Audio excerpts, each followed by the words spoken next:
At that time, I was only 17 years old. Only 17. Yeah, but I had time before, but that didn't count because we're talking about something different. Very good. So 17. So that's a very good example. Now it was. Now we have other questions. It says, what assignments and training did you receive before you were appointed as a minister of servants?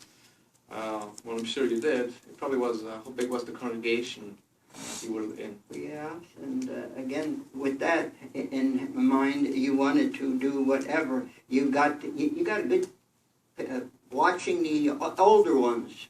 That's how we picked up a lot of things in those days, because it was a different time of years that we were there.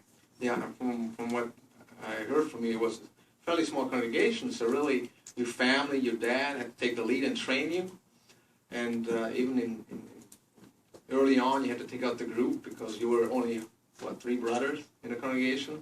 Well, there was no more than that, but these were the ones that became brothers that were out there. Very good. So you took on the responsibility, Yeah. And the other ones helped you. Now, what are the blessings that you enjoyed as a result of reaching out at such a young age? What happened after you became appointed in your life? Okay, what was most happened to me is this.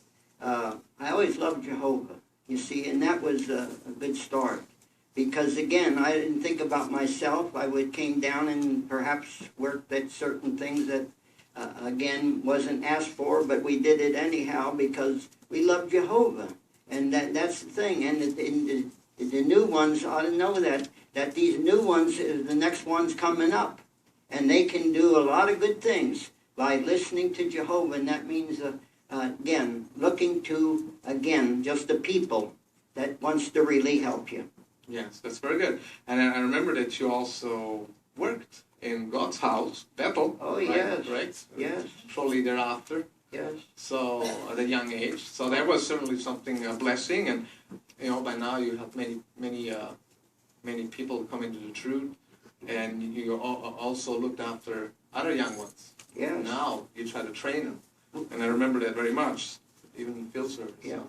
But remember one thing, that we got old ones there too that we care about. Yeah, and old ones. That's why we need the younger brothers to reach out and help the old ones when they need.